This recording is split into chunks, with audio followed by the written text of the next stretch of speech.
নীল কাশ্যপৰ সোঁৱৰণত হোলী গীতৰ বাদ্যঢোলকৰ প্ৰশিক্ষণৰ সামৰণি মহাপুৰুষ শ্ৰীমন্ত শংকৰদেৱ আৰু শ্ৰী শ্ৰী মাধৱদেৱৰ অমৰ সৃষ্টি হোলী গীতৰ বাদ্যযন্ত্ৰ ঢোলক বাদ্যৰ প্ৰশিক্ষণ শংকৰী নাম ধৰ্ম প্ৰচাৰ সমিতিৰ কাৰ্যালয়ত যোৱা 23 জুলাইৰ পৰা শুভাৰম্ভণি হৈ আজি 29 জুলাইত সফলতাৰে সামৰণি পৰে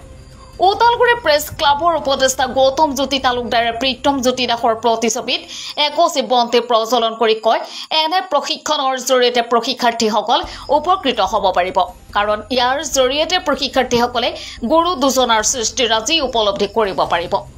এনে ধৰণৰ উদ্যোগ গ্ৰহণ কৰাৰ বাবে প্ৰীতম জ্যোতিৰ পিতৃ বনমালী দাস আৰু জ্যোৎস্না বৰ্মন দাসক তেওঁ ধন্যবাদ জনায় ইয়াৰ পিছতে উপস্থিতসকলে প্ৰীতম জ্যোতিৰ প্ৰতিছবিত পুষ্পাঞ্জলি জনায় উক্ত অনুষ্ঠানত জ্যোৎস্না বৰ্মন দাসৰ নেতৃত্বত হোলী গীত পৰিৱেশনৰ তালে তালে শিকাৰুসকলে হোলী গীতৰ ঢোলক পৰিৱেশন কৰে প্ৰশিক্ষণ আগবঢ়াই বৰপেটাৰ পাণ্ডৱ দাসে অনুষ্ঠানত শংকৰী কলা কৃষ্টিৰ অনুৰাগী কীৰ্তিস্তা শিক্ষক অঞ্জনজ্যোতি শৰ্মা ইন্দিৰা ওজা দীপিকা দাস তুতু কলিতাকে ধৰি প্ৰশিক্ষাৰ্থীসকল উপস্থিত আছিল উক্ত প্ৰশিক্ষণত 17 গৰাকীয়ে অংশগ্ৰহণ কৰিছিল